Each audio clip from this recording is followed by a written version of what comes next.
유럽 군사전략본부 긴급 소집. 한국 보고서 유출 사건의 나토까지 당혹. 프랑스 파리 국방연구소에서 작성된 비공개 전략 보고서 하나가 나토 전략사령부 내부망에 유출됐습니다. 유럽군 수뇌부는 즉각 긴급 소집에 들어갔습니다. 보고서를 작성한 인물은 프랑스 출신의 군사 전문가.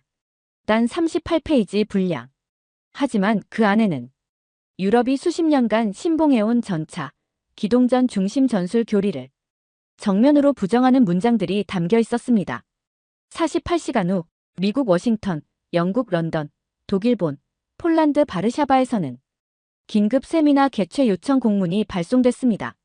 지금 이 순간 세계는 단 하나의 질문을 던지고 있습니다. 왜 한국은 병력도 적고 국토도 작은 나라가 세계에서 가장 무서운 포병 전력을 갖게 된 것인가? 저는 앙드레 미켈레라고 합니다. 프랑스 국방연구소에서 전략무기 분야를 담당하고 있고 나토 전략위성센터에서 비정기 자문을 맡고 있죠. 20년 가까이 유럽과 북미의 최신 교리와 전력을 분석해온 저로선 하나의 확신을 품고 있었습니다. 전쟁은 이제 포병이 아니라 위성과 드론, 그리고 전자전으로 승부가 갈린다. 포병이라는 단어는 제게 2차 대전 흑백 영상 속 낡은 전술쯤으로 들렸습니다. 포탄은 느리고 정확도도 낮고 대응 시간도 길며 무엇보다 비용 효율이 떨어진다고 생각했거든요. 심지어 최근 몇 년간은 포병 자체를 연구 항목에서 제외하고 있었을 정도입니다. 그러던 어느 날이었습니다. 나토 주최 군사기술 세미나에서 한국의 포병 전력과 관련된 발표가 있었고 거기서 한 장의 영상이 재생됐습니다. 그 영상은 제 고정관념을 단 2분 만에 완전히 박살냈어요. K9 자주포 실사격 시연 장면이었는데 거대한 포신에서 쏟아지는 포탄이 초속 900m의 속도로 날아가 정확히 표적을 강타했어요. 한 대가 쏘고 바로 옆에 자주포가 틈을 메우듯 연속 사격. 동시에 후방 차량이 들어온 영상으로 전장을 조율하고 포대는 사격 재배치 은폐를 5분 이내에 반복하더군요. 이거 시뮬레이션인가? 하지만 그 영상은 한국군이 실제로 야지에서 훈련 중 촬영한 실사 장면이라는 설명이 붙어 있었습니다. 당시만 해도 인정하고 싶진 않았어요. 포병이 아무리 발전했다 해도 결국 미사일과 드론엔 못 미친다고 스스로 합리화했죠.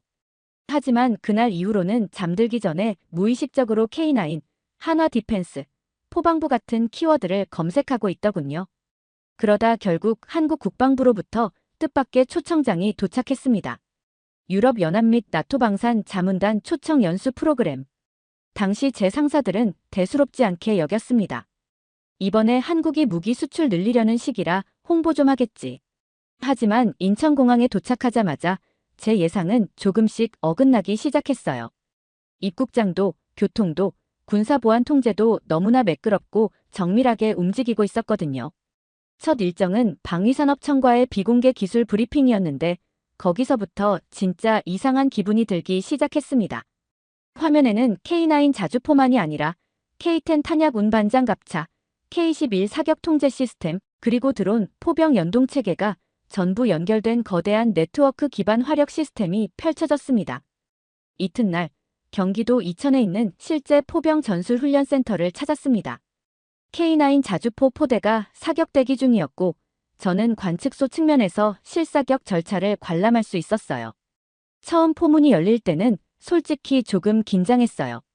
제가 직접 겪은 전투는 아니지만 포병의 진짜 무서움은 영상이 아닌 현실에 있다고 들어왔으니까요. 한 포대가 사격을 개시하자 바로 옆 포대가 탄착. 시간 차이를 계산해 딜레이 사격으로 같은 표적에 포탄을 겹쳐 쏴댔죠. 탄피 배출, 사격 제어, 후속 탄창 교체, 후퇴 및 은폐까지. 모든 과정이 딱딱딱 박자처럼 이어졌어요. 그들이 무언가 외치기도 전에 이미 손과 몸이 반응하고 있더군요. 저는 무심코 옆을 보았습니다. 관측실 유리 너머로 몇 명의 부사관들이 정확한 표정으로 드론 데이터를 분석하고 있었어요. 실시간으로 적 가상 위치, 산악 굴곡, 바람까지 계산해 탄착 예측선을 그리고 있었죠. 이렇게 정교하게 움직이는 포병 시스템을 저는 어디서도 본 적이 없었습니다. 유럽에서조차 이렇게 긴밀하고 유기적으로 움직이는 포병 체계는 없거든요. 각 부대마다 따로 놀고 지휘 체계는 느리고 정확도도 일정하지 않아요. 그런데 여긴 모든 것이 연결돼 있었어요. 사람, 시스템, 환경, 목표까지. 그날 밤, 저는 책상 앞에 앉아 조용히 질문 하나를 다시 꺼냈습니다. 왜 한국은 하필 포병을 선택했을까? 노트북을 열고 미리 수집해뒀던 자료를 다시 꺼냈습니다. 기술적 이력만 정리할 생각이었는데 이상하게 자꾸 역사적 흐름이 눈에 들어오더군요. 한국은 단 한 세기도 온전히 평화로웠던 적이 없었습니다. 삼국시대 이후 고려, 조선, 일제강점기, 해방, 분단, 6.25 전쟁까지. 그야말로 지속적인 침략과 전란의 땅이었더군요. 그런데 여기서 놀라운 건 한국은 이 와중에도 늘 먼 거리에서 막는 방식을 택해왔다는 겁니다. 삼국시대엔 성곽과 활, 고려에선 화약과 불화살, 조선에 이르러선 신기전, 천자총통, 비격진 철뢰라는 이름의 조기 포병 무기까지 등장했더군요. 무엇보다 세계 최초로 화약을 대량 생산한 국가 중 하나가 고려였다는 사실이 충격이었어요. 기록에 따르면 1377년 고려에서는 화통도감이라는 군사기구를 통해 화약 무기와 그 운영 인력을 국가 차원에서 조직했다고 합니다. 조선으로 이어지면서 이 전통은 더욱 세분화되었고 임진왜란 당시 이순신 장군의 화포 중심 전투 전략은 일본과 명나라 장수들에게도 신화처럼 회자됐다고 하더군요. 유럽에서는 근대에 들어서야 화약의 힘을 전장 전체를 지배하는 수단으로 인식했지만 한국은 이미 14세기에 국가 규모로 화포 체계를 구축한 셈이었습니다. 한반도는 스스로 외부를 막지 않으면 살아남을 수 없는 구조였으니까요. 지도를 보면 명확합니다. 북쪽은 대륙과 맞닿아 있고 서쪽과 동쪽은 바다와 적대국에 둘러싸여 있으며 내부는 대부분이 산악지형이죠. 이런 조건에서 수많은 병력을 운용하는 기갑전이 아닌 소수 병력으로 장거리에서 적을 막아내는 화력 중심 전략이 최선이었던 겁니다. 그래서 조선은 전차도 전투기보다도 먼저 화약과 포를 택했습니다. 그리고 그 전통이 1945년 일제강점기가 끝난 이후 완전히 끊겼죠. 정확히는 강제로 끊겼다고 해야 맞을 겁니다. 식민지 시절 일본은 조선인의 화포 기술과 화약 생산 능력을 철저히 파괴했습니다. 기록, 제작소, 장인 집단 모두 해산됐고 한국인은 다시 맨몸으로 싸워야 하는 민족으로 되돌아갔습니다. 그 결과 1950년 6월 25일 한국 전쟁이 발발했을 때 한국군은 사실상 포병이 없는 상태로 전장을 맞게 됩니다. 북한은 소련제 야포와 곡사포를 대량 운용했고 중국은 인력 중심 돌격을 주 전략으로 삼았죠. 그 사이에서 한국군은 보병 중심의 방어전만 반복했습니다. 낙동강까지 밀려난 건 포병이 없었기 때문이라는 분석, 전 이해할 수밖에 없었습니다. 그게 끝이 아니었습니다. 전쟁이 끝난 후 한국은 다시 포병을 선택합니다. 복수의 수단이 아니라 국가 생존의 유일한 전략적 답안으로 말이죠. 이 모든 걸 정리하고 나니 저는 정말 확신할 수 있었습니다. 왜 한국이 하필 포병을 선택했는가? 그건 무기 선택이 아니라 역사와 지리, 상처와 생존 본능이 결정한 선택이었습니다. 포병이 사라진 나라가 다시 포를 만들었다는 게 더 놀라운 일 아닙니까? 이 말은 저를 안내하던 한국군 장성 출신의 방위산업 고문이 해준 말입니다. 그 말을 들었을 때 가슴 한구석이 묘하게 뭉클해졌어요. 전날 저는 조선시대 화포의 정점이었던 신기전과 비격진 천외, 그리고 세계 최고 수준의 포술 체계를 갖췄던 화통도감의 역사를 공부한 참이었거든요. 그런데 그 찬란한 화력 전통이 일제에 의해 산산조각 났고 해방 이후 미군에 의존하면서 자체 포병 기술이 0에 가까웠다는 것, 그리고 6.25 전쟁 당시 한국군이 사용하던 대부분의 포는 미군이 버리고 간 잉여 장비였다는 사실까지. 이건 단절이 아니라 국방 주권의 말살에 가까운 상태였더군요. 6.25 전쟁이 발발했을 당시 한국군이 보유한 곡사포는 105mm 면문이 전부였고 그나마도 탄약 부족과 교육 미비로 제대로 운용되지 못했다고 하죠. 반면 북한은 소련제 122mm, 152mm 포를 대량 운용했고 심지어 포탄과 보급로까지 철저히 체계화된 상태였어요. 그 결과는 모두가 알다시피 참혹했습니다. 서울 함락, 낙동강까지의 후퇴, 그리고 미군의 개입 없이는 완전히 밀려날 수밖에 없었던 현실. 그러니 한국군이 왜 전쟁 후 다시는 포병 없이 싸우지 않겠다고 결심했는지는 너무나 당연한 일이었겠죠. 그렇게 한국은 0에서 다시 시작합니다. 포 수입이 아니라 자체 생산과 운영 체계를 재건하는 일을 택했습니다. 그리고 그 중심에 있었던 기관이 지금의 ADD, 즉 국방과학연구소였습니다. 1960년대, 70년대 한국은 미국의 군사원조에 점점 의존하지 않기 위해 국산화 프로젝트를 시작합니다. 그 첫 결과물이 70년대 초 KH-178 견인포, 그리고 80년대의 KH-179 자주견인포였죠. 이 포들이 얼마나 귀중했는지는 당시 실무자의 회고록을 보면 알 수 있어요. 1mm라도 포신이 휘면 수백 미터 벗어난다. 그 오차를 줄이기 위해 수천 번을 시험했고 한 발 쏘고 조정하고 다시 쏘고 그런 과정의 반복이었다. 이건 개발이 아니라 기억의 복원 작업이었습니다. 잃어버린 화포 전통, 파괴된 군사기술, 잊힌 정신을 되찾는 일이었죠. 그리고 마침내 1999년 한국은 세계가 주목할 만한 자주포 하나를 세상에 내놓습니다. 바로 K9 선더. 155mm 52구경장 자주포로 발사속도, 명중률, 기동성, 정비 효율성, 심지어 가격까지 세계 최고 수준. 처음엔 유럽과 미국조차 의심했죠. 하지만 몇 년 지나지 않아 핀란드, 호주, 에스토니아, 인도, 터키, 이집트 등 세계 주요국이 줄줄이 수입을 결정하면서 포방부라는 별명은 더 이상 농담이 아니게 되었습니다. 그리고 제가 그 K9을 직접 보고 한국의 포병부대를 체험하고 나서야 알 수 있었던 건 단 하나였어요. 이건 하루아침에 만들어진 게 아니었다는 것. 정말 기가 막히지 않습니까? 일제에 의해 박살났다가 맨 땅에서 다시 시작해 K9으로 돌아온 이 여정. 저는 전 세계 군사 전력 중에서 이렇게 극적인 병과 복원 서사를 본 적이 없습니다. K9 자주포가 세계적으로 주목받는 건 사실입니다. 하지만 한국 포병의 실체를 제대로 이해하려면 K9 그 자체가 아니라 그 주변의 것들, 그리고 그것들이 움직이는 방식을 들여다봐야 합니다. 저는 서울에서 이천, 논산, 대전으로 이어지는 일정 동안 한국의 포병 체계를 계속 관찰했습니다. 그리고 어느 순간 머릿속에서 이런 문장이 떠올랐어요. 한국은 자주포를 만든 게 아니라 포병이라는 문명을 만든 나라다. 그 출발은 표적 개념부터 달랐습니다. 한국은 포병이 쏘는 대상을 적의 위치로 정의하지 않더군요. 그들은 표적의 변화 가능성, 지형에 따른 탄착 오차, 기상 데이터에 따른 탄도 변화까지 포함한 살아있는 표적 시뮬레이션을 기본으로 훈련하고 있었어요. 제가 참관한 날은 강풍이 불고 있었는데 측풍 편차를 고려해 K-10 탄약 보급차가 포대보다 먼저 배치됐고 드론으로 수집한 정보가 사격 통제 체계로 바로 전송됐습니다. 그 데이터는 곧바로 사격 재원에 반영되어 포탄 발사 각도와 탄종 선택이 자동 조정되었죠. 이게 제가 충격받은 첫 번째 지점이었습니다. 그리고 두 번째 충격은 연결성이었습니다.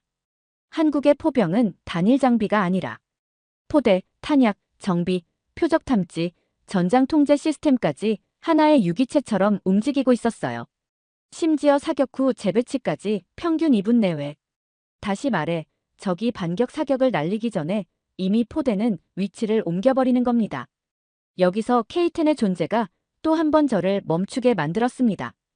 K-10은 K9 자주포와 함께 움직이며 탄약을 실시간 보급하는 자동화 장갑차입니다. 단순 보급 차량이 아니라 사격 속도와 정밀도를 유지하기 위한 핵심 장비죠. K9 혼자선 3발에서 5발을 쏘면 일시 중단해야 하지만 K-10이 붙으면 지속 사격, 빠른 재장전, 탄종 전환까지 무중단으로 가능해집니다. 제가 흥미롭게 느낀 부분은 그뿐만이 아니었어요. 사격 이후 드론으로 피해 분석까지 병행하고 있었던 겁니다. 그 데이터는 다시 분석되어 다음 사격의 탄착군 조정에 사용됐고요. 즉, 하나의 전투가 끝나기 전 다음 전투의 사격 데이터를 실시간으로 학습하는 구조였습니다. 그리고 마지막으로 가장 중요한 포인트. 한국군 포병 운용병들은 탄약을 나르거나 포신을 조작하는 게 아니라 수치, 연산, 전장 환경 해석, 탄도 계산까지 직접 수행하고 있었어요. 그중 어떤 병사는 포병학교 졸업 후 AI 연동 전산 통제 과정을 이수했다고 하더군요. 즉, 한국 포병은 무기병과가 아니라 기술, 수학, 운용, 전장인지를 모두 수행하는 복합 전술병과였던 겁니다.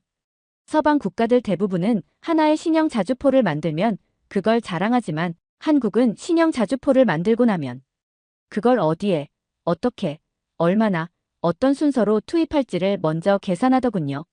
점점 실감이 나기 시작했습니다. 한국이 왜 포병에 올인했는지, 그리고 다른 나라들과 다르게 정면 충돌이 아니라 먼 거리에서 정확히 때리는 방식을 선택했는지 말이죠. 그 답은 산이었습니다. 정확히 말하면 이 나라의 지형 전체가 답이었습니다. 서울에서 대전으로 이동하는 고속도로 위에서 창밖을 내다봤을 때 저는 놀랄 수밖에 없었어요. 자동차를 타고 있는 2시간 동안 제가 본 건 시멘트 건물도 평지도 아닌 끝없는 산, 그리고 또 산이었습니다. 한국 국토의 70% 이상이 산지라는 말, 자료에서 본 적은 있었지만 이렇게 체감한 건 처음이었어요. 그리고 그런 지형에서 기갑 전력을 중심으로 한 서방식 기동전술을 펼친다는 건 애초에 말이 안 되는 일이란 걸 직감했죠. 유럽은 평야를 기준으로 전술 교리가 발전했기 때문에 탱크, 장갑차, 전술 차량들이 핵심 자산이 됩니다. 기동성과 기습, 보급로의 선점이 전투의 승패를 가르죠. 하지만 한국은 산이 막고 골짜기가 틀어지고 좁은 도로 하나를 장악하는 것보다 산 너머를 먼저 포격하는 쪽이 이기는 지형이에요. 실제로 한국 전쟁 당시 북한군은 탱크를 앞세워 남하했지만 미군은 전차보다는 곡사포와 박격포를 앞세워 방어했어요. 제가 방문한 포병부대 장교는 이런 말을 했습니다. 전차가 5km를 전진할 때 포는 그 거리 바깥에서 적을 무력화시키죠. 여기선 포가 전차보다 먼저 도착하는 병기입니다. 여기서 먼저 도착한다는 건 물리적 속도만을 말하는 게 아니라 전략적 도달 능력, 즉 전장 제압 시간의 차이였습니다. 산을 오르려면 시간이 걸리죠. 적도, 우리도 마찬가지입니다. 하지만 포병은 굳이 산을 넘을 필요가 없습니다. 그냥 넘어간 너머를 때리면 되는 거예요. 산이 많다는 건 은폐, 엄폐가 많고 좌표를 숨기기에 유리하다는 뜻이기도 합니다.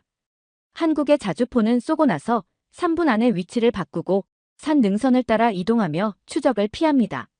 적이 반격하려는 순간 그 포대는 이미 다음 산 너머로 넘어간 뒤인 셈이죠. 그뿐인가요? 산악 지형은 통신망과 관측을 어렵게 만드는 요인이기도 합니다.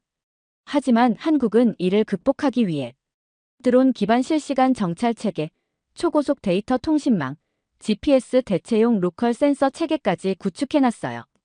이게 참 기가 막힌 지점이었습니다. 한국은 지형이 주는 단점을 피하지 않았습니다.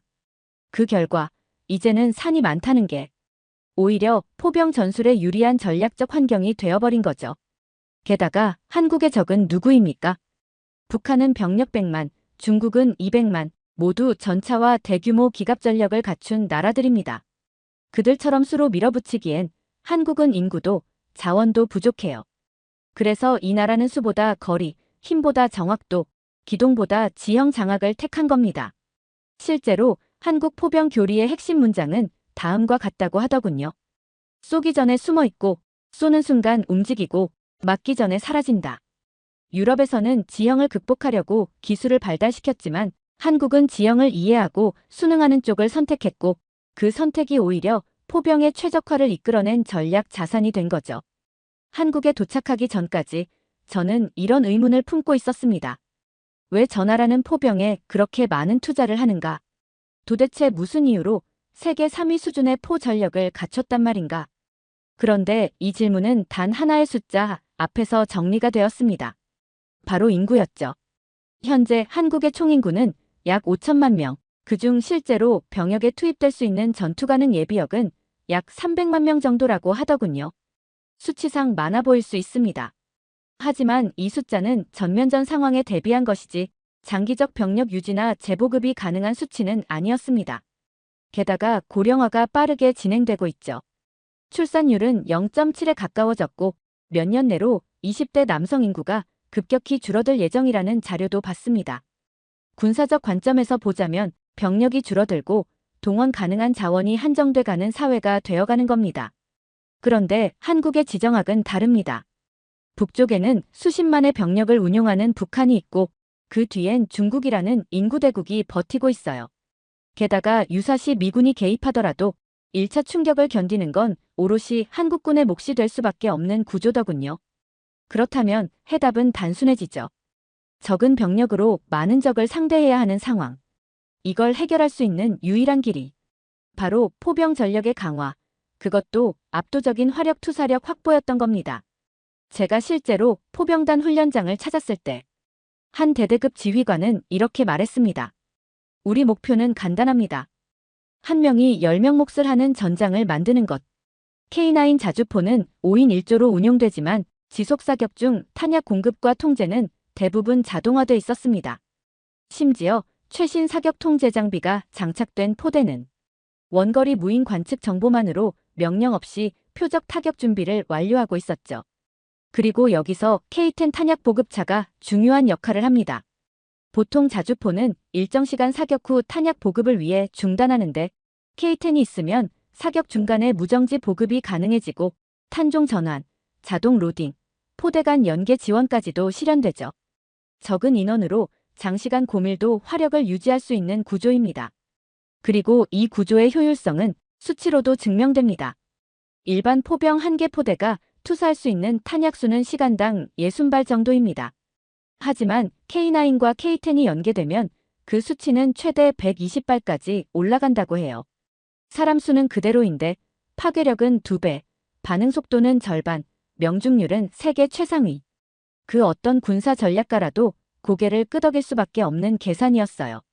심지어 유사시를 대비해 한국은 예비군 훈련 체계까지 포병에 맞춰 편성하고 있더군요. 포병 예비군 편제를 따로 운영하며 사격 통제 절차까지 주기적으로 훈련하는 나라가 세계에 몇이나 있을까요? 저는 프랑스에서도 독일에서도 미국에서도 이렇게까지 실전을 가정한 민군 통합 화력 시스템은 본 적이 없었습니다. 더 놀라운 건 이 모든 게 시간이라는 자원을 아끼기 위한 선택이라는 점이었어요. 한국은 국토가 좁고 수도권에 인구가 밀집돼 있기 때문에 전쟁이 나면 첫 일주일 안에 결판이 나야 한다는 인식이 강합니다. 그래서 훈련도 실전처럼 전력도 단기 집중형, 전술도 포격 중심의 초기 제압형 전략으로 세팅돼 있었죠.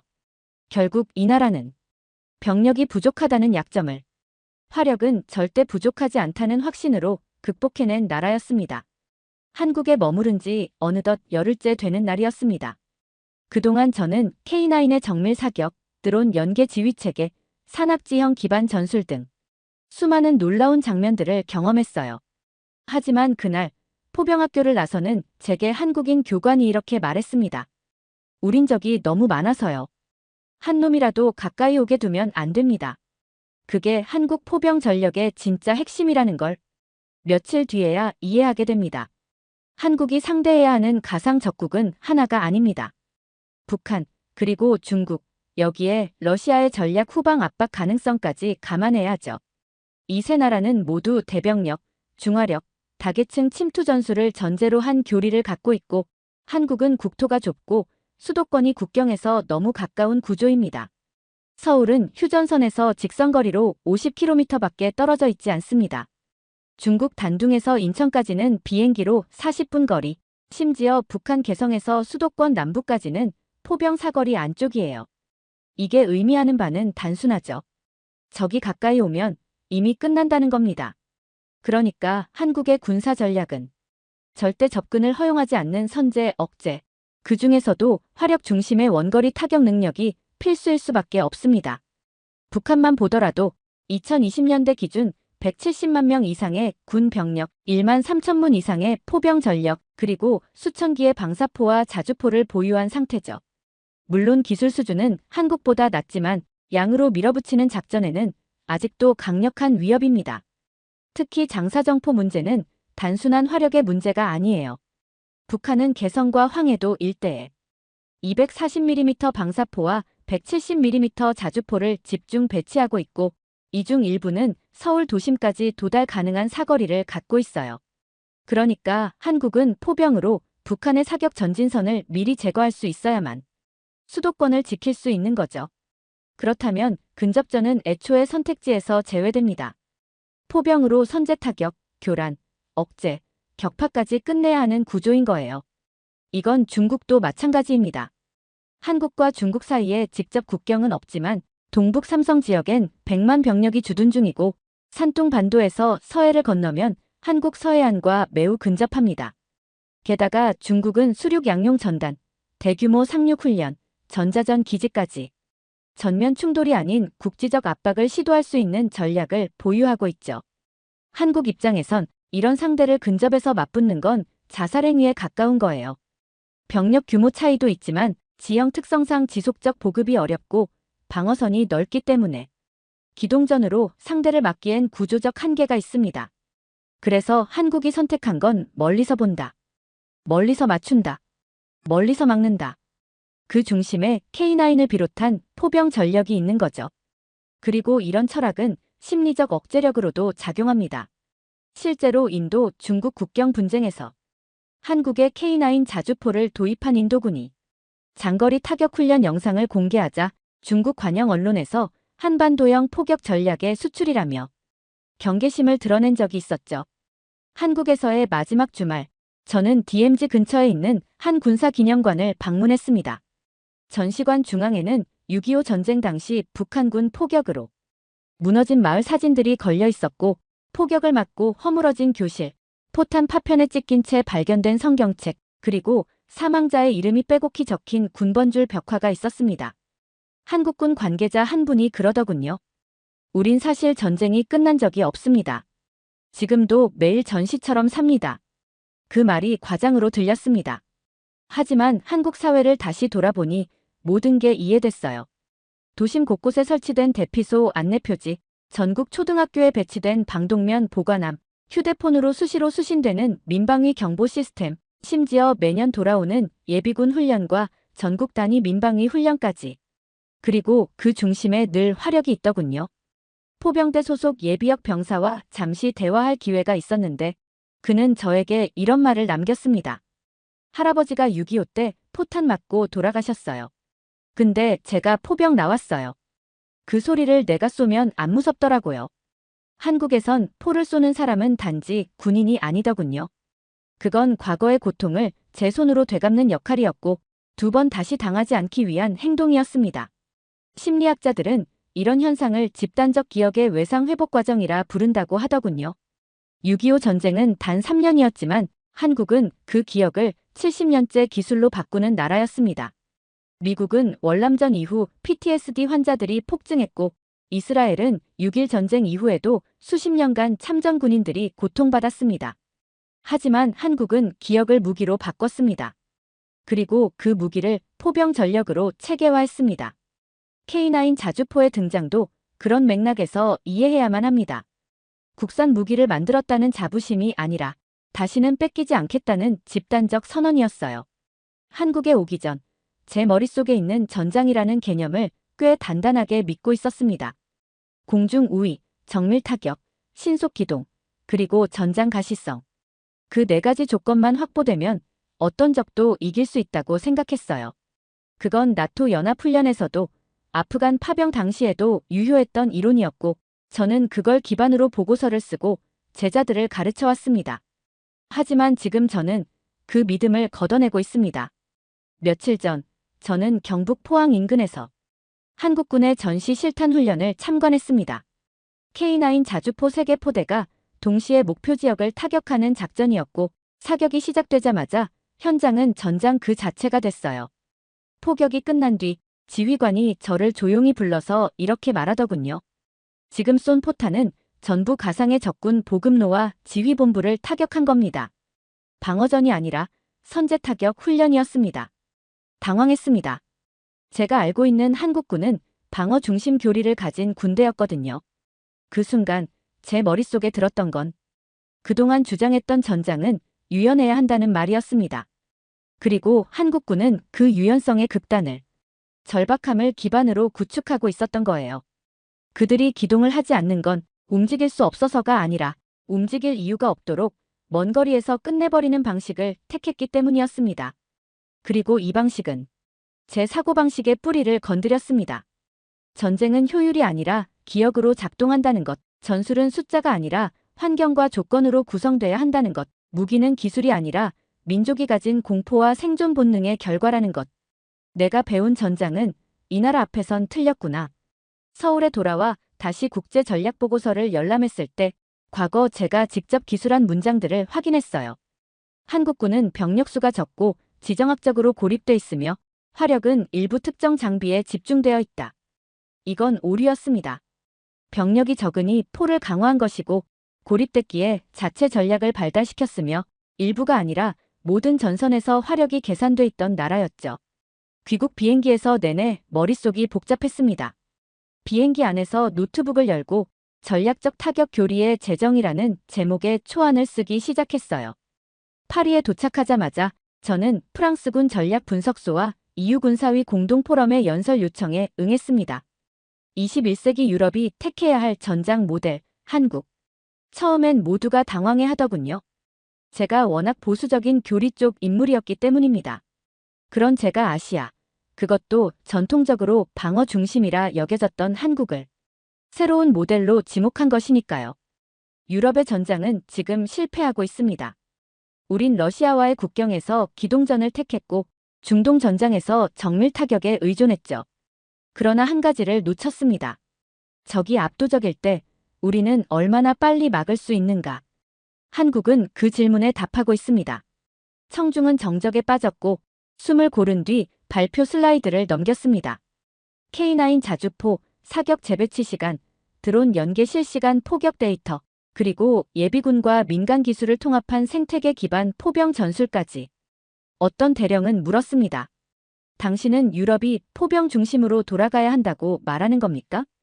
돌아가는 게 아니라 포병을 다시 배우는 겁니다. 며칠 뒤 제 발표 내용은 나토 전략 자산국의 비공식 브리핑 자료로 공유되었고 나토 기술 패널 TF에서는 분산 포병 플랫폼 네트워크 개념의 신규 워킹그룹 구성을 논의하기 시작했습니다. 그게 어떤 방향으로 흘러갈지는 아직 모릅니다. 하지만 저는 확신합니다. 이제 전 세계가 전술 교범을 다시 써야 할 시간이라는 것. 두 번째 사연 시작합니다. 이 나라는 무너졌어야 했습니다. 그런데 끝내 무너지지 않았습니다. 무슨 일이 벌어진 걸까요? 희망 없이 움직이는 민족, 감정 대신 의무로 일어선 사람들. 지면 다시 일어나면 되고 죽더라도 지금 내가 해야 한다는 단 하나의 명령으로 버텨낸 집단. 하버드 대학교 교수 한 명이 직접 한국 땅을 밟고 모든 세계관을 파괴당한 채 작성한 충격의 보고서. 그는 말합니다. 한국은 기적이 아닙니다. 한국은 의무를 유산으로 남긴 민족입니다. 이 나라는 절대 무너지지 않습니다. 대체 무슨 사연인지 오늘 사연 바로 시작하겠습니다. 저는 하버드 대학교 현대사 및 비교사회학 교수로 생존국가 연구 프로젝트의 총괄을 맡고 있습니다. 전 세계 수십 개국을 다니며 국가 붕괴와 회복의 구조를 분석해왔죠. 통계를 뽑고 정책을 비교하고 정권 교체와 전쟁 후의 국민 정신을 추적하는 게 제 일이었어요. 그런데 딱 하나. 한국만은 수치로 설명이 되지 않았어요. 전쟁, 독재, 분단, 외환위기, 재난, 인구절벽. 어느 하나만으로도 다른 국가는 붕괴했을 위기들을 한국은 모두 겪었죠. 그런데 이 나라는 무너지지 않았어요. 오히려 역설적으로 위기마다 더 강해졌던 거예요. 처음엔 운이 좋았겠지, 미국의 지원 덕이겠지라며 분석을 시작했지만 보고서를 쓸수록 이상했습니다. 처음 한국을 밟은 건 2024년 봄이었어요. 하버드대 생존국가 비교 연구 프로젝트 일환으로 여러 나라의 위기 대응 시스템과 사회 기반을 분석하던 중 한국은 흥미로운 대상 정도로만 여겼죠. 솔직히 말해 당시엔 한국도 그냥 운 좋게 살아남은 신흥국이라 생각했어요. 하지만 첫날부터 그 생각은 산산이 부서졌습니다. 서울역 근처 골목길에서 만난 한 노인 때문이었죠. 허리 굽은 어르신이었는데 철근이 가득 든 가방을 어깨에 메고 있었어요. 손등은 갈라지고 발은 군화보다 단단해 보이더군요. 인사를 건네자 환하게 웃으시며 전쟁 직후부터 서울 전역의 건설 현장을 돌았다고 하셨어요. 물었죠. 그때 왜 그렇게까지 일하셨어요? 그분은 머뭇거림 하나 없이 말했죠. 누군가는 해야 했거든. 안 하면 다 같이 굶는 거니까. 그 순간 제 안에 있던 서구적 시각이 무너졌어요. 이 나라는, 이 민족은 희망이나 꿈이 아닌 책임감으로 움직이고 있었던 거죠. 내가 아니면 누가? 그 한 문장이 한국인 전체의 역사와 정서를 설명해주고 있었어요. 전쟁 후 한국은 아무것도 없었죠. 국토는 잿더미였고 자원도 없었고 외부의 도움도 제한적이었어요. 그런 상황에서 누가 강요하지도 않았는데 수많은 사람들이 땅을 파고 길을 닦고 공장을 세우고 아이들을 학교에 보냈어요. 그들이 믿은 건 희망이 있으면 좋아질 거야가 아니었어요. 지금 안 하면 다 죽는다는 생존의 본능, 그리고 그걸 수행하는 책임의식이었죠. 이건 단지 1세대의 이야기만이 아니었습니다. 며칠 뒤 방배동에서 20대 청년을 인터뷰했어요. 비정규직으로 하루 12시간씩 일하면서도 매달 부모님께 30만 원을 송금한다더군요. 물어봤습니다. 왜 그렇게 하세요? 그가 이렇게 답했어요. 엄마가 저 키우느라 평생 고생했잖아요. 제가 도와야지. 그건 당연한 거예요. 그 말이 너무 담백해서 더 충격이었어요. 그 청년에게는 왜? 라는 질문 자체가 이상한 것이었겠죠. 이 나라 사람들은 감동을 위해 행동하는 게 아니라 행동 자체가 삶의 기본값이었어요. 우리는 미국에서 나의 자유를 중심으로 교육받아요. 하지만 한국은 내가 책임질 몫을 중심으로 사회가 돌아가더군요. 부모는 자식을 위해 희생하는 걸 당연시하고 자식은 다시 부모를 책임지려 애썼어요. 조직에선 사장이 잘못해도 직원이 회사를 먼저 걱정하더군요. 제가 이해한 건 이것이었습니다. 희망 같은 고상한 언어 대신 책임이라는 단어 하나로 온 국민이 스스로를 붙들고 움직여온 나라였죠. 그날 밤 호텔에서 일기를 쓰며 이렇게 적었습니다. 이 나라는 꿈으로도 희망으로도 버티지 않았다. 오직 하나. 내가 아니면 누가? 라는 문장 하나로 살아남았다. 그리고 저는 그런 나라를 처음 봤습니다. 서울에서 기차를 타고 남쪽으로 2시간 반쯤 내려가면 전형적인 한국의 시골 풍경이 펼쳐지더군요.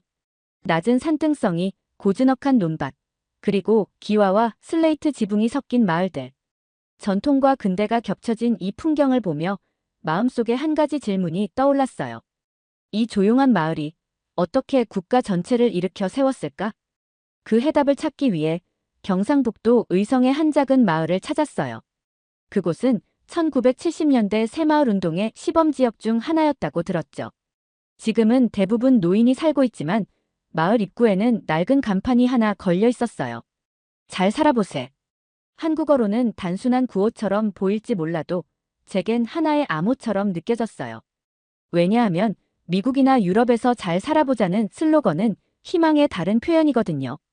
하지만 이곳에서 그 말은 달랐어요. 잘 살자가 아니라 죽지 말자에 더 가까운 외침이었죠. 마을회관에서 만난 85세 어르신은 과거 새마을 지도자였다고 하셨어요. 조심스럽게 물었죠. 그땐 어떤 마음으로 그 운동에 참여하셨나요? 그는 주저하지 않고 이렇게 말했어요. 그냥 살아야 하니까 한 거지. 이 말이 머리를 내려쳤습니다. 한국의 농촌 개발은 정책이 아니라 명령이었던 겁니다. 누군가의 지시가 아니라 굶어 죽지 않기 위한 몸부림이었어요. 당시 농촌은 고립되어 있었고 전기도, 수도도, 변변한 도로도 없었다고 해요. 그런데 누가 먼저 길을 깎고 다리를 놓고 지붕을 고쳤냐고요? 정부가 나서기 전에 주민들이 먼저 움직인 겁니다. 이대로 가면 다 죽는다. 이 절박함이 정책보다 빨랐고 제도보다 강력했죠. 한국 외부에서는 새마을 운동을 독재 정권의 경제개발 도구쯤으로 보는 시선도 있죠. 하지만 현장을 보며 확신했습니다. 그건 위에서 내려온 운동이 아니라 아래에서 끌어오른 생존이었어요. 그 시절 사진을 보니 비닐로 만든 비료포대에 흙을 담아 제방을 쌓고 마을 주민 모두가 줄을 맞춰 일하고 있더군요. 누가 상을 줬던 거냐고요? 아니었어요. 상도, 월급도, 명예도 없었죠. 그냥 지금 안 하면 마을이 무너지고 아이들이 굶고 모두가 죽을까봐 했던 거예요. 그런데 그 정신은 지금도 이어져 있었어요. 한 마을 어르신의 자녀분과 점심을 먹게 되었는데 그분은 이렇게 말하더군요. 우리 어머니가 그랬어요. 새벽에 일어나면 제일 먼저 마을회관 쓸고 도로 닦고 꽃 심고 남보라고 한 게 아니라 누군가는 해야 하니까 했다고요. 이 누군가는 해야 하니까라는 말. 또 나왔죠. 전쟁 때도, 산업화 때도, IMF 때도, 그리고 이 시골 마을의 아침에도 똑같이 들렸어요. 이건 정신의 유전이고 공동체 생존의 명령이었죠. 서울로 돌아오는 기차 안에서 이렇게 적었습니다. 새마을 운동은 한국인에게 희망이 아니라 생존이었다. 구호가 아니라 본능이었고 정책이 아니라 유산이었다. 서울로 돌아온 다음 날 오전 6시에 강서구 예비군 훈련장을 찾았어요. 산업화의 유산인 새마을 정신이 지금도 한국인의 사고방식에 남아있다면 그것이 실제로 어떻게 이어지는지 확인하고 싶었거든요. 그런데 예상과 달리 거기서 마주한 광경은 단순한 군사훈련이 아니었어요. 그건 한국 사회 전체의 의무 감각을 압축해 놓은 축소판 같았죠. 직장인들이 군복을 입고 구보를 하고 있었어요. 어제까지 회사를 다니다 온 사람들이었죠. 한 명에게 물었어요. 이런 거 귀찮거나 짜증나지 않으세요? 그는 어깨를 으쓱하며 말했죠. 귀찮긴 하죠. 그런데 뭐 해야 하니까 나오는 거예요. 그 말투가 참 담백하더군요. 불만도 자랑도 아니었어요. 그냥 당연한 걸 당연하게 수행하는 사람의 말이었죠. 옆에서 지켜보던 조교는 저에게 조용히 말했어요. 훈련이 고되더라도 대부분은 늦지 않아요. 심지어 월차 써가면서 오는 사람도 많습니다. 누가 검사하는 것도 아닌데 말이죠. 그 순간 머릿속에서 뭔가 하나가 딱 하고 연결됐어요. 이 나라는 감정으로 움직이는 게 아니라 훈련된 구조 안에서 움직이고 있다는 사실이었죠. 예비군 훈련만이 아니었어요.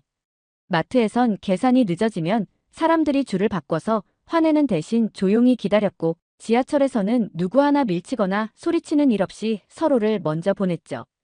공항에선 전광판보다 먼저 움직이는 줄이 생겨나고 카페에서는 옆자리 사람 노트북을 누가 만지는 일도 없었어요.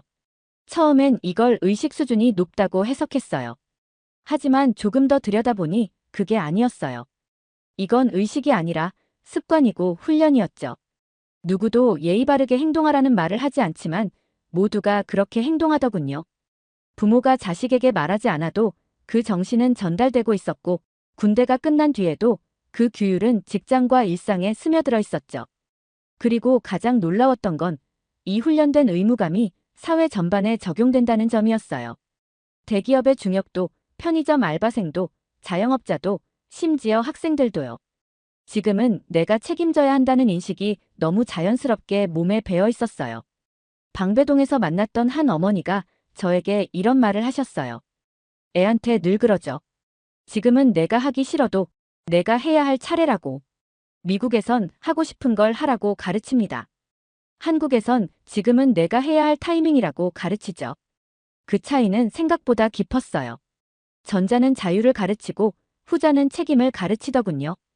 어느 날 밤엔 우연히 인터넷 커뮤니티에서 양심 냉장고라는 글을 봤어요. 길거리 한켠에 놓인 냉장고 안에 누군가 김치와 밥을 채워두었고 필요한 이들이 꺼내 먹더군요. 놀라운 건 냉장고가 몇 달을 그대로 유지됐다는 거예요. 훔치는 사람이 없었고 망가뜨리는 사람도 없었어요. 오히려 빈통을 다시 채우는 이들이 있었다고 하더군요. 생각해보면 이 나라는 70여 년 동안 위기 속에서 살아왔죠. 전쟁, 분단, 독재, 외환위기, 재난. 그 위기 속에서 한국인은 매번 같은 선택을 했어요. 나는 지금 내 역할을 해야 한다는 선택이었죠. 그게 한 번, 두 번이 아니었기에. 이제는 사회 전체가 의무감이라는 레일 위에서 돌아가는 겁니다. 그래서 저는 이렇게 정리했어요. 한국의 민족 정신은 감정이 아니라 훈련이다. 애국은 거창한 게 아니라 지하철에서 줄 서는 습관처럼 몸에 밴 것이다. 방역. 이 단어를 처음 들었을 땐 솔직히 감흥이 없었어요. 학자 입장에서 방역은 정책, 매뉴얼, 통계의 영역이었거든요. 그런데 한국에 오고 나서 그 생각이 완전히 무너졌어요. 이 나라는 정책으로 방역을 한 게 아니라 국민이 스스로 방역을 하더군요. 그것도 강요나 감시 없이 너무 조용하고도 철저하게 말이죠. 그 시작은 지극히 하나의 영상에서였어요. 서울 종로의 한 약국 앞, 마스크 배급이 한창이던 어느 날. 줄이 길게 늘어서 있었죠. 그런데 다들 말도 없이 질서를 지키고 있었어요. 영상 속에서는 누군가 말했어요. 이거 안 쓰면 누가 고생할지 몰라요. 나는 괜찮아도 누군가는 위험하니까요. 그 말이 잊히질 않았어요. 자기 건강보다 남의 건강을 먼저 생각하는 문화. 이게 도대체 어떻게 가능한 일일까요? 저는 방역 당국의 자료를 요청해 통계부터 분석했어요. 그리고 놀라운 걸 발견했죠. 한국은 세계적으로 방역 강제력이 낮은 나라 중 하나였어요. 벌금도 적고 이동 제한도 느슨했죠. 그런데도 전염병 확산 속도는 세계 최저 수준이었고 마스크 착용률은 세계 최고 수준이었죠. 한국 방역의 비밀은 정부에 있지 않았어요. 그건 국민의 의무감이라는 보이지 않는 백신이었어요. 2020년 코로나19가 세계를 뒤흔들던 시기, 미국에선 마스크를 쓰느냐 마느냐로 나라가 둘로 갈라졌어요. 자유를 침해받는다고 소리치는 이들이 시위를 벌였고 일부는 마스크를 불태우기도 했죠. 그런데 한국은 어땠냐고요? 누구도 시키지 않았는데 마스크를 썼고 자가격리자 앱을 깔았고 동선을 추적당하면서도 불평보다 책임을 먼저 말했죠. 서구 언론은 이를 두고 놀라운 시민의식이라고 표현했지만 제가 보기에 그건 의식이라기보다 반사행동에 가까웠어요. 한국인들은 위기 앞에서 지금 내가 해야 할 역할이 무엇인지 본능적으로 아는 거죠. 그게 어디서 왔을까요? 저는 그 뿌리를 세대 누적형 생존 경험에서 찾았어요. 일제강점기의 감시와 독립운동, 6.25 전쟁의 참혹한 국가붕괴, IMF의 경제붕괴, 메르스 사태의 교훈. 이 모든 경험이 한국인을 의무 기반의 집단으로 진화시킨 거죠. 누가 지시하지 않아도 먼저 움직이는 사람들, 불이 났다 하면 물통 들고 달려가는 사람들, 마스크를 2개 사면 하나는 이웃에게 넘기는 사람들이 바로 이 나라 사람들이었어요. 이건 좋은 국민이라기보다 포기하지 않기 위한 방어 본능이었어요. 어느 날 서울 근교 인천항을 찾았어요. 한국이 수출로 먹고 사는 나라라는 사실은 익히 알고 있었지만 수치가 아닌 감정으로 체감하고 싶었거든요. 그런데 그날 항구에서 마주한 건 컨테이너 더미가 아니라 죽어도 멈추지 않는 민족의 유전자를 상징하는 구조물이었어요. 하역 작업을 하던 중장비 기사와 잠깐 이야기를 나눌 기회가 있었어요. 그는 20년 넘게 항만에서 일했다고 했어요. 밤낮이 따로 없고 폭염에도 폭우에도 작업은 멈출 수 없다고 하더군요. 왜 그렇게까지 하세요? 충분히 힘들 텐데요. 그는 대수롭지 않게 이렇게 말했어요. 이 물류 멈추면 공장도 멈춰요. 공장 멈추면 사람들 월급 못 받잖아요. 승리하려고 뛰는 게 아니라 포기하지 않기 위해 움직이는 사람들이었죠. 그 말은 인천만의 이야기가 아니었어요.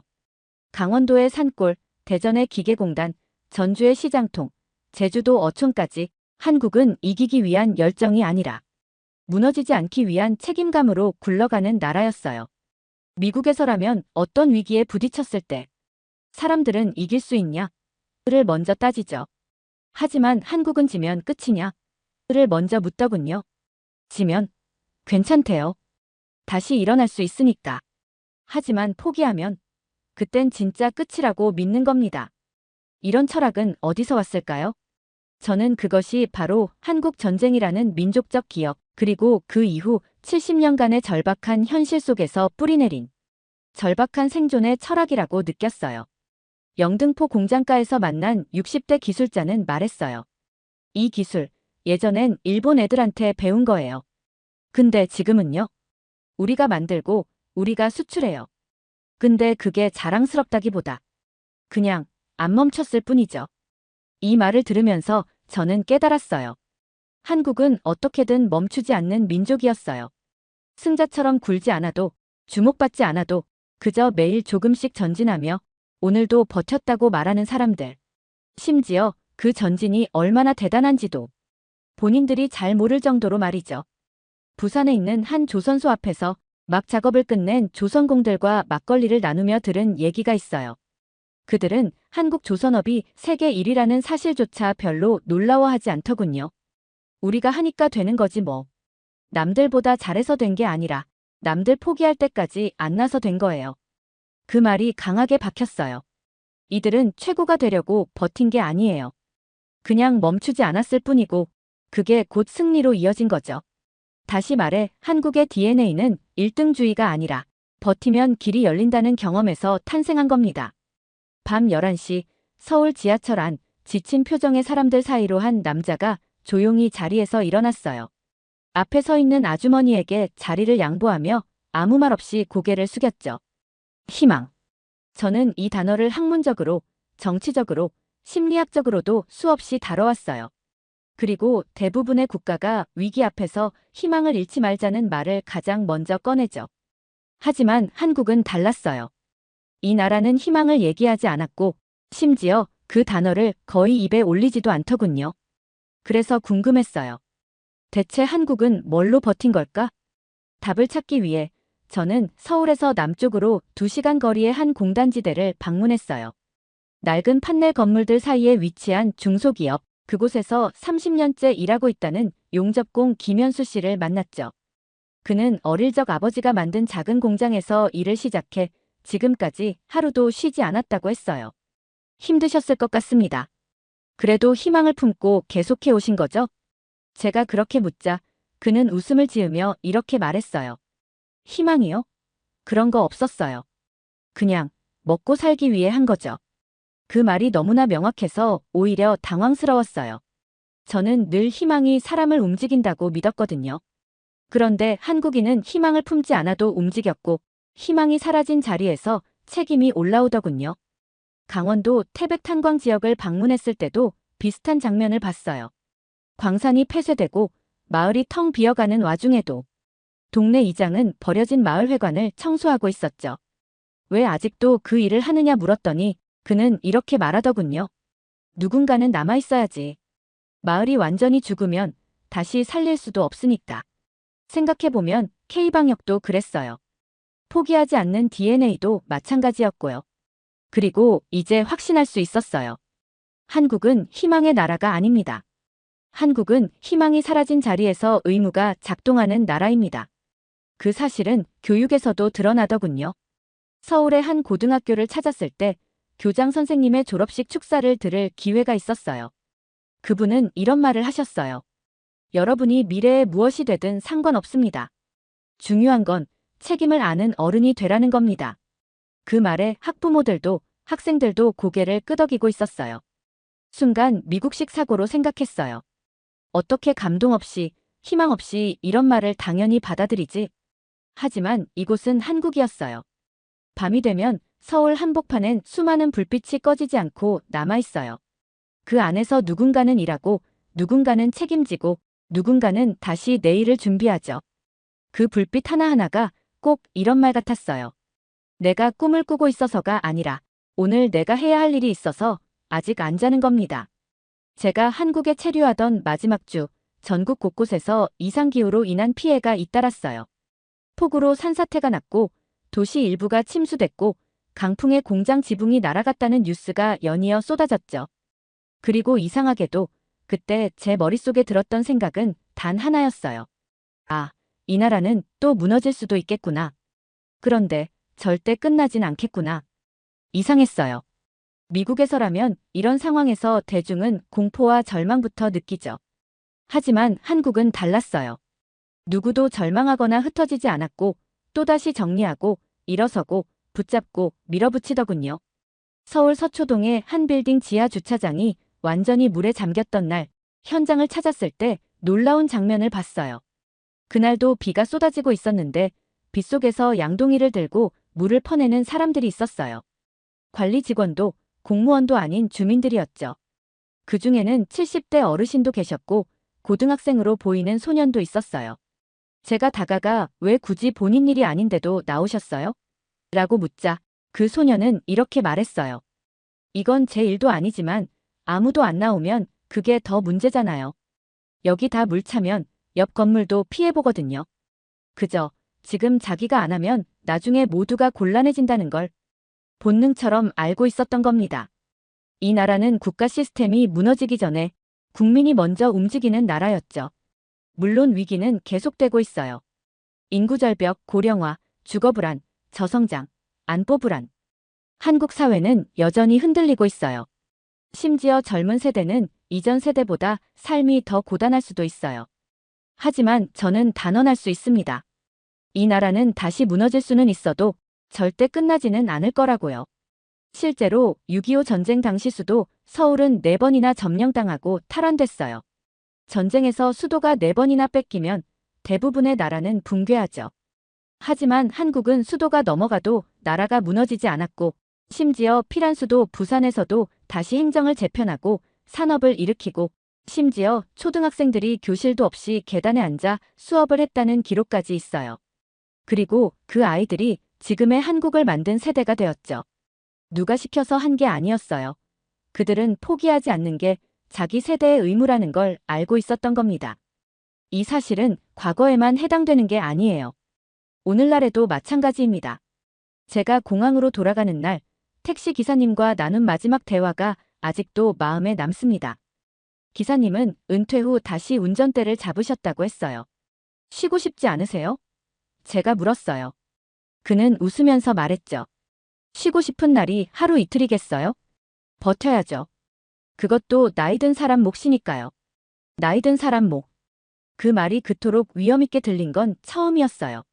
미국에서 나이는 퇴장의 신호지만 한국에서 나이는 책임을 끝까지 지겠다는 약속처럼 느껴졌어요. 그게 한국이고, 그게 지금 제가 본 전 세계가 아직 다 이해하지 못한 의무의 나라, 한국의 진짜 정체성이었습니다. 한국에서 보낸 마지막 날, 저는 남산 정상에서 서울 전경을 내려다보고 있었습니다. 저 아래엔 수천만의 사람들이 살고 있었고, 그 안에는 제가 만났던 노인, 청년, 어머니, 군인, 자영업자, 아인, 공무원까지. 한 사람 한 사람의 표정이 머릿속에 떠올랐어요. 그리고 문득 이런 생각이 들었습니다. 한국은 의무감으로 유지되는 거대한 신경망 같은 나라구나. 이 나라는 누가 이끌고 있는지 구분되지 않았습니다.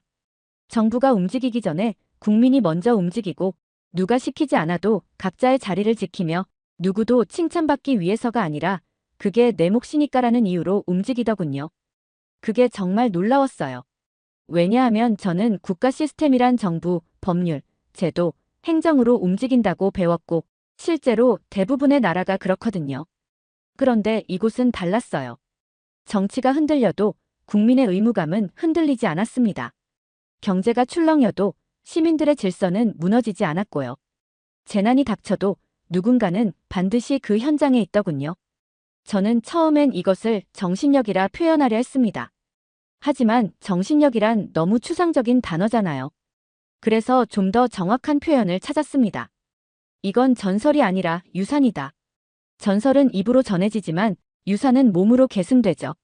한국인의 의무감은 아이들은 부모가 책임지는 걸 보고 자랐고, 직장인은 선배가 묵묵히 버티는 걸 보며 훈련됐고, 어르신은 조용히 사라지기보다 마지막까지 무엇인가를 남기려 했습니다. 그 모든 것이 말 대신 행동으로 이어졌고, 그게 쌓여서 지금의 한국이라는 나라가 만들어진 거였어요. 출국 게이트 앞 작은 노트를 꺼내 적었습니다. 이 나라는 기적이 아니다. 이 나라는 의무를 유산으로 남긴 사람들의 결정체다. 저는 여기 와서 단 한 번도 이 나라가 부럽다는 표현을 쓰지 않았어요. 그건 너무 가벼운 말이었으니까요. 이 나라는 부러워할 수 있는 대상이 아니라 존경할 수밖에 없는 삶의 구조 그 자체였습니다. 그리고 그 존경은 어느 특정 세대에만 머물러 있지 않았어요. 6.25를 겪은 노인에게도 있었고, IMF를 견뎌낸 장년층에게도 있었고, 코로나를 겪은 청년에게도 있었습니다. 어떤 국가는 경제가 유산이고, 어떤 국가는 기술이 유산이고, 어떤 국가는 예술이 유산이죠. 그런데 한국은 의무라는 정신 자체가 유산이었습니다. 이건 교과서에 실릴 수 없고, 다큐멘터리로도 절반밖에 담을 수 없는 오직 체험으로만 이해되는 구조물이었어요. 그제서야 저는 한국의 미래를 확신할 수 있었습니다. 이 나라는 언젠가 또 무너질 수도 있겠죠. 내부 갈등이 생기고 외부 압력이 커질 수도 있어요. 하지만 이 나라는 다시 일어설 겁니다. 왜냐하면 이 나라 사람들은 의무를 기억하는 민족이기 때문이고, 그 기억은 말이 아니라 습관으로 남겨졌기 때문이에요. 그리고 그 습관은 지금 이 순간에도 다음 세대에게 조용히 전해지고 있을 겁니다. 그래서 저는 마지막 보고서에 이렇게 썼습니다. 이 나라는 결코 쉽게 이해할 수 있는 대상이 아니다. 하지만 단 하나는 분명하다. 한국은 희망으로 움직이지 않았다. 한국은 의무를 유산으로 삼은 나라다. 그리고 이 유산이 있는 한 한국은 무너지지 않는다.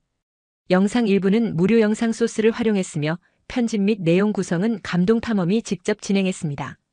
사연 이야기가 좋았다면 구독과 댓글로 남겨주세요. 더 재미있는 사연으로 돌아오겠습니다. 이상 감동 탐험이었습니다.